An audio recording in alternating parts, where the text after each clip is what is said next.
lees saam. Matteus 18 van vers 1.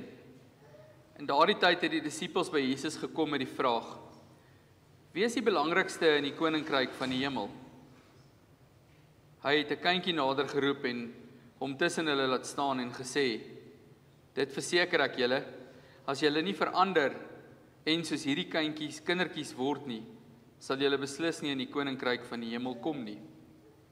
Wie homself gerig ag soos hierdie kindjie, hy is die belangrikste in die koninkryk van die hemel. En wie so 'n kindjie in my naam ontvang my.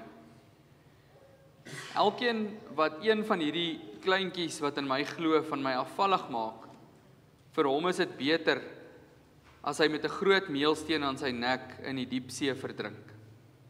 Hoe jammer tog vir die wêreld dat daar dinge is wat mense afvallig maak. Sulke dinge kom noodwendig, maar weet die mens deur wie dit kom. As jou hand of jou voet jou van my afvallig maak, kap hom af en gooi hom van jou weg. Dis vir jou beter om vermink of krepeel die lewe in te gaan, as om met al twee jou hande of voete in ewige vuur gegooi te word. En as jou oog jou van my afvallig maak, ruk hom uit en gooi hom van jou weg.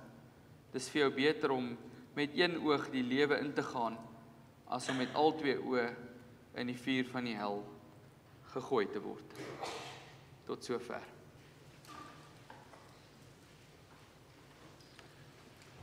Met die oog op die prediking is ons besonderse fokus op hierdie stelling wat Jesus maak in vers 3. As hy sê, dit verseker ek julle, as julle nie verander en soos die kindertjies word nie, sal julle beslis nie in die koninkryk van die hemel kom nie. Die Here sê hierdie na aanleiding van die disippels wat vra, maar wie is nou die belangrikste in die koninkryk? En voorheen het hulle dit al vir hom gevra.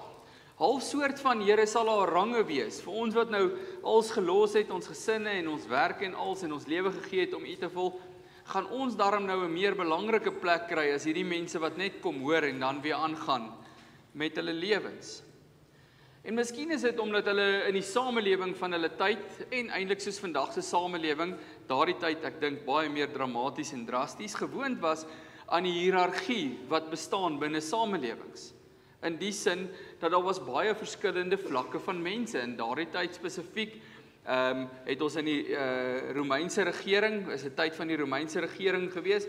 So daar was die keisers en die goewerneurs en die dit en die dat, en dan was daar die ryker mense en slimmer mense, en dan die middelklas en die laer klas en die slawe wat die samelewing uitgemaak het. So nou wil hierdie disippels weet, is daar 'n soort van dieselfde ding in die hemel, en hulle wil net seker maak, hulle kry nie 'n onderste plek nie, maar 'n goeie plek. En 'n mens lees dit en jy dink, sjoe, hulle is dan intens arrogant. Maar ek wonder baie keer oor myself, en jy kan maar oor jouself ook gaan wonder, of ons nie na ander gelowiges kyk, of selfs ongelowiges, en sê, joe, ek sal maar bly ek is soos daai ou. Ek sal maar bly ek maak nie soos die kerklike onbetrokkenes nie. Ek sal bly ek maak nie soos die ou wat nie glo aan die Here nie. Jo, ek is al eintlik in 'n sekere sin bietjie spesiaal, nê. Is daar nie so geneigtheid onder ons as mense nie? Ek dink binne in elke liewe gemeente wat as 'n gemeenskap moet saam wees wat mekaar in liefde met hulle gawes dien, is daar ook geloofshoogmoed. In die sin dat party dink hulle is bietjie verder gevorder as ander. Nietemin, al hierdie soort goeters dui op presies dieselfde ingesteldheid as wat die disippels in hierdie gedeelte gehad het. Gaan daar iemand belangriker wees as iemand? En as jy die konteks van vorige gedeeltes uitlees, kan jy maar die aanname maak. Ek wil net seker maak, ek kom dan in 'n aanvaarbaar genoeg hoë vlak. Vroeër is al gesê, wat Jesus self gesê het, en miskien is dit na aanleiding van dit dat hulle hierdie vraag vra. Matteus 5 vers 19, wie dan ook een van die geringste van hierdie gebooie ongeldig maak en die mense so leer, sal die minste geag word in die koninkryk van die hemel. maar wie die wet gehoorsaam en ander so leer, sal hoog geag word in die koninkryk van die hemel. Daai minste beteken so min, hulle sal dit nie soontoe maak nie. Dan Matteus 11 vers 11, dit verseker ek julle, onder die mense op aarde is niemand gebore wat groter is as Johannes die Doper nie. En tog is die geringste in die koninkryk van die hemel groter as hy.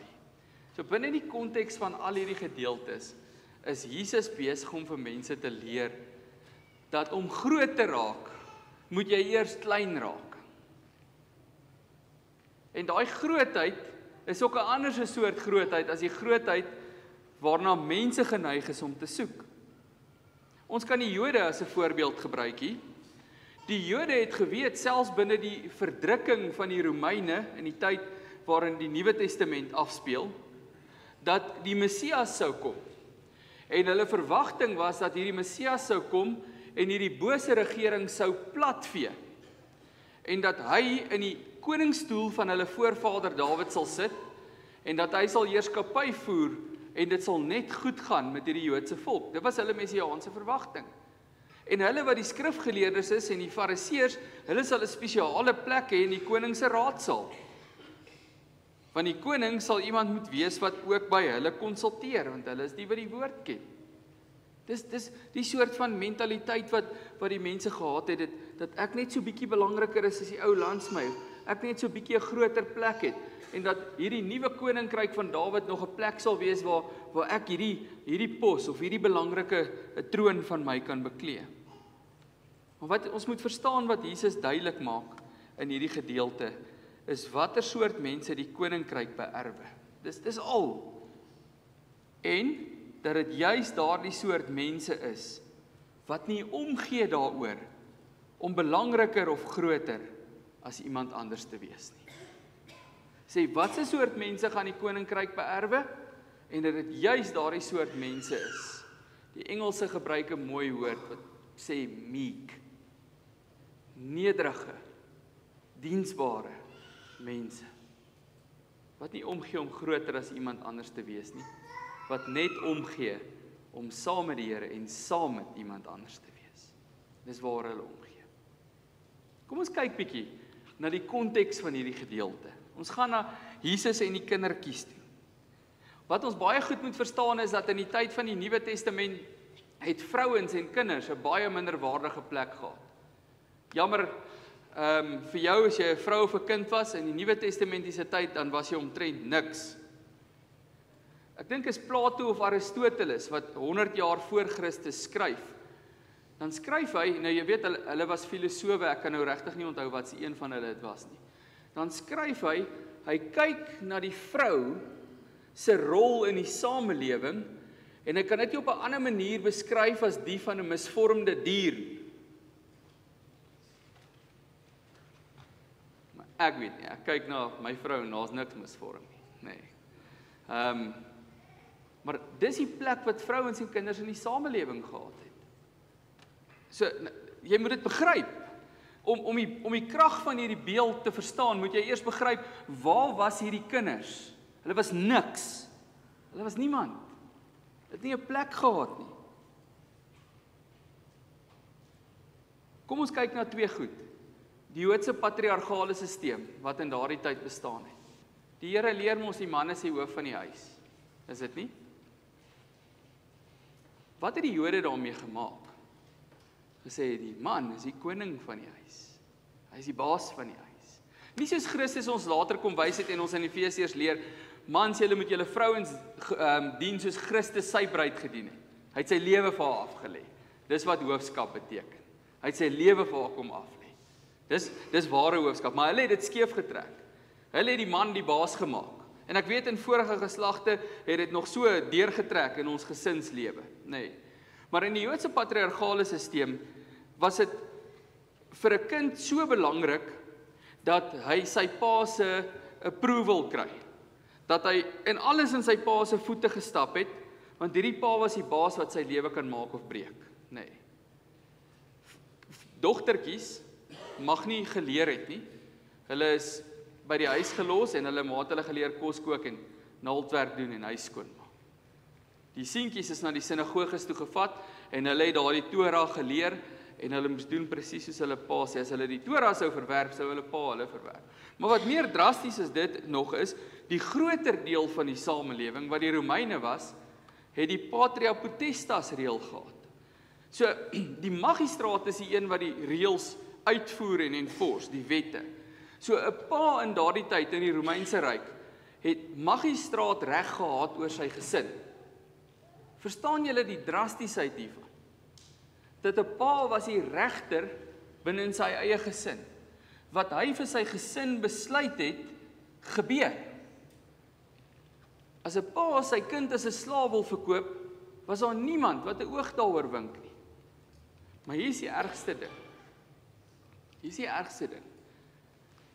En ek hoop hierdie tref jou diep en skok jou hart, soos dit vir my gedoen het. En laat jou besef wat die beeld is wat Christus vir ons hier gee. Binne die reël van patria potestas, in die beginjare daarvan, het dit so gewerk, dat as 'n Romeinse mamma 'n babietjie kry, dan bring die vroedvrou, die vroedvrou, kinders, die een wat die babietjie, nee, ek weet nie om die vir 'n kind, gaan verduidelik vir julle kinders, die vroedvrou, die babietjie na die pa toe, die Romeinse pa, dan sit hulle die babietjie neer, en as daai pa die babietjie 'n naam gee en hom optel, dan beteken dit hy aanvaar die kind. Nee. So, hey, Pieter, kom na pappa toe. Maar as daai pa opstaan en wegloop, weet julle wat moes daai vroedvrou met daai kind gaan doen? Sy is op buite die stadsmure gaan weggooi. Dit het gebeur. Weet jy wat skryf hulle wat het met daai kinders gebeur? Die woestyndiere het hulle geëet. Van hulle wat nie so gelukkig was om vinnig dood te gaan nie, is deur die son en die elemente doodgemaak. Party van hulle is deur slawe opgetel en grootgemaak om as slawe te dien. Binne Romeinse patria potestas het geen kind wat 'n gebrek gehad het omtrent dit gemaak nie. So as haar kind neergesit word wat gebrekkig is, wat nie reg lyk nie. En dan ook veral dogtertjies, want dit het nie vir die pa waarde gehad nie. Dis die mag wat die pa gehad het in daardie samelewing. Reg deur Jesus se bediening sien ons hoe hy hierdie dinge verander. Let bietjie op wanneer jy met Jesus se werk besig is en luister na sy woorde, hoe Jesus besig is om waardigheid te gee aan kinders en vrouens. Want wat doen hy? Hy beklemtoon die waardigheid van almal wat God geskep het en die waardigheid wat hy bring vir mense deurdat hy sy lewe gaan gee.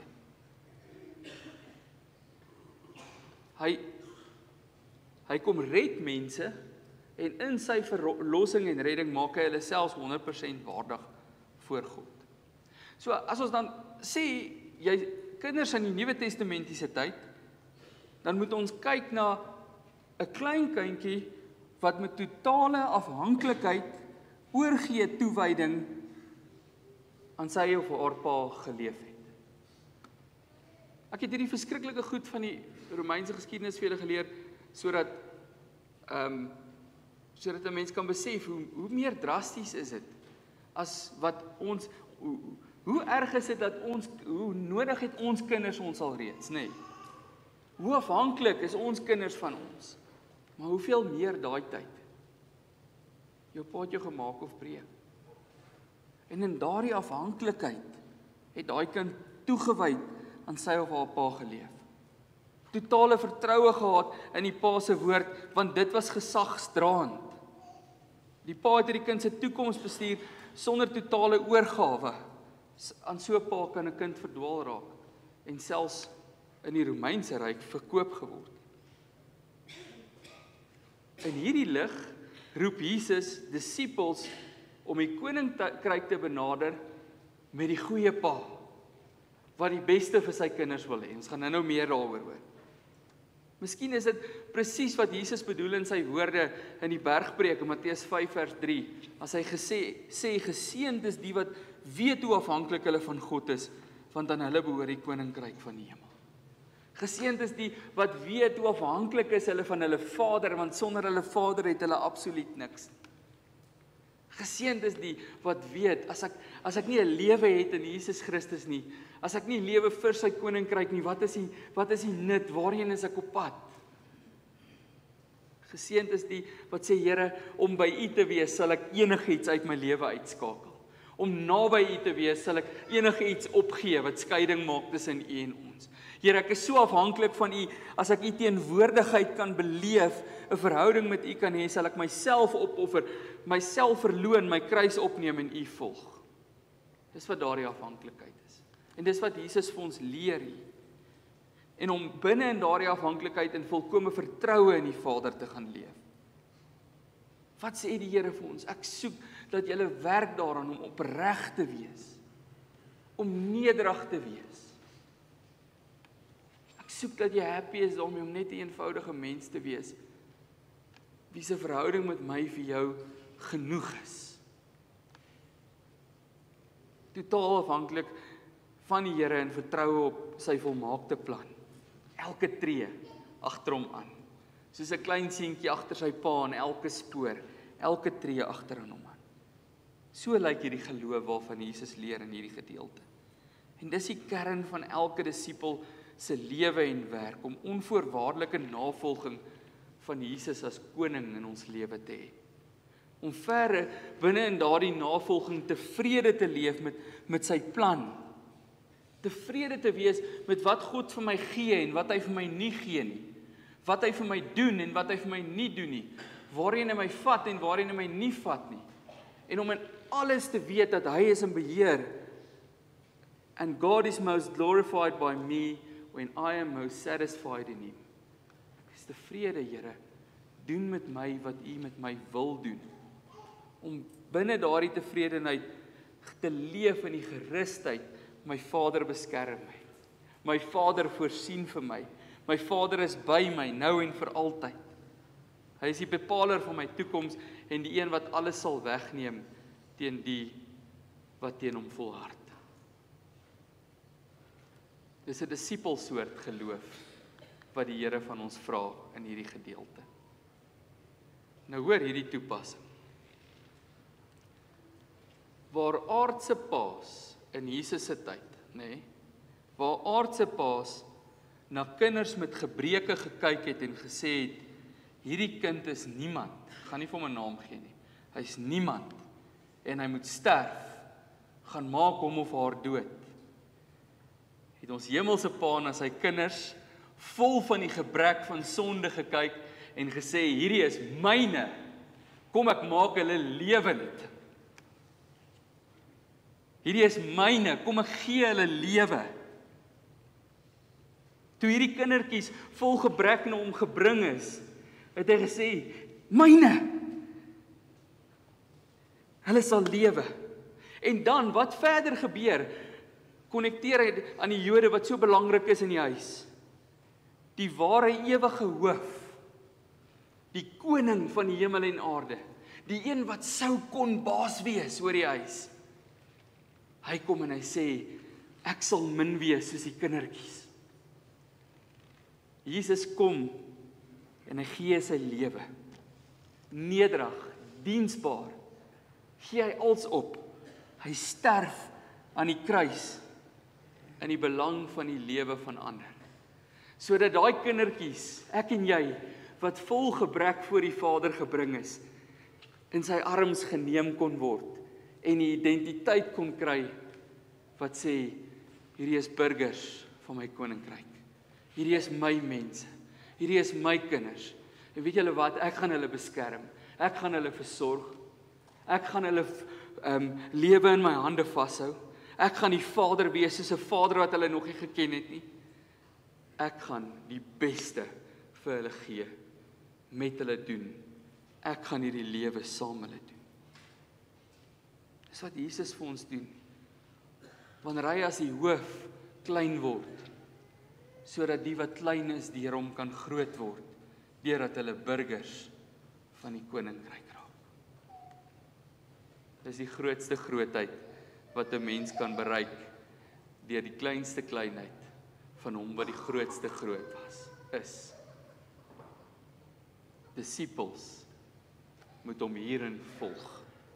Disippels is in hulle eie oë en in die oë van die Here klein, afhanklik, vol vertroue, nederig, smagtend na hulle Vader.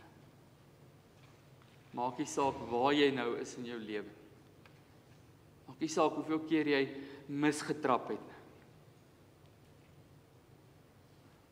Wat die Vader in jou soek, is dat jy in hom leef in Jesus Christus, smagtend na beter, elke dag. Binne die identiteit van ek moes weggegooi geword. Maar die Here het my gevat. Nie net het hy my gevat nie, hy het my sy kind gemaak. Dis wie ek is. Nie wie die wêreld sê ek is nie, nie wie my sportprestasies of besigheidsprestasies of my bankrekening of wat ook al sê ek is nie. Dis wie ek is. Daardie kind wat deur die Vader opgetel is en geaanvaar is oor Jesus Christus. Hoof wat vir ons klein geword het. Daarom roep die Here ons ook dat jou kinderlike oorgee 'n verskil maak. Weet julle wie het geveg teen Patria Potestas? Teen daai wette? Die Christene. Wie het opgestaan vir die heidense kinders wat doodgemaak word? Die Christene. En uiteindelik in 382 na Christus is die wet van Patria Potestas afgeskaf. Maar voor dit is dit stelselmatig verswak. Hoekom? Oor die Christene. In een van die oudste Christelike geskrifte, die Didagai, word al gesê, geleer, hoe die kind se plek belangrik is. Hierdie goed is aan die goewerment gestuur. Wie die verskil gemaak in klein goedjies, deur vashou aan waardes, in 'n samelewing wat skeef getrek was. Hulle wat Jesus Christus gevolg het daai verskil gemaak. Die klein dingetjies wat jy vandag doen, deur klein genoeg te wees om 'n dienaar te wees, kan die wêreld se verskil maak in die lewe van ander mense. En nie net môre nie, maar dalk nog jare lank. Kom ons vergeet van menslike bravade en hoogmoed. Kom ons vergeet van daai notion wat die wêreld ons leer dat jy moet belangrik wees. Jy moet iets wees. Jy moet die man wees. En kom ons raak soos die kinders. Kom ons raak klein, nederig, diensbaar, eg voor die Here, besig om 'n lig te skyn in die donker, deur diensbaar te wees, omdat ek nie groter is as ander nie, maar saam is met ander. Kom ons bid saam. Here, ons loof en ons prys U vir die wonderlike voorreg dat ons hierdie dinge kan hoor. Toe ons weggegooi moes word, het U ons gevat. U het ons identiteit gegee en 'n nuwe lewe. Here Jesus, U wat die hoof is, het klein geraak en gedien, sodat ons uit U diensbaarheid kan leef. En ons loof en ons prys U daarvoor. Gee tog, Here, dat ons, wanneer ons hierdie goed hoor, sal sê, ek wil niks te doen hê met menslike hoogmoed nie. Niks te doen hê met wêreldse bravade nie. Ek wil net nederig, soos 'n kindjie U dien. Want ons het U nodig, Vader, ons is niks en ons het niks sonder U nie. Help ons daarom om bakens van lig te wees, omdat ons in nederigheid by ons waardes hou. Opstaan in liefde teen wat verkeerd is, maar dit alles doen in diensbaarheid, nederigheid, afhanklikheid en in 'n soeke na die groter goed. dat ons U verheerlik, dat ons die roeping van ons lewe daarin uitleef, om U te verheerlik, deur hierdie soort mense te wees. Disippels, wat soos kindertjies voor U word, afhanklik en dienend. In Jesus se naam. Amen.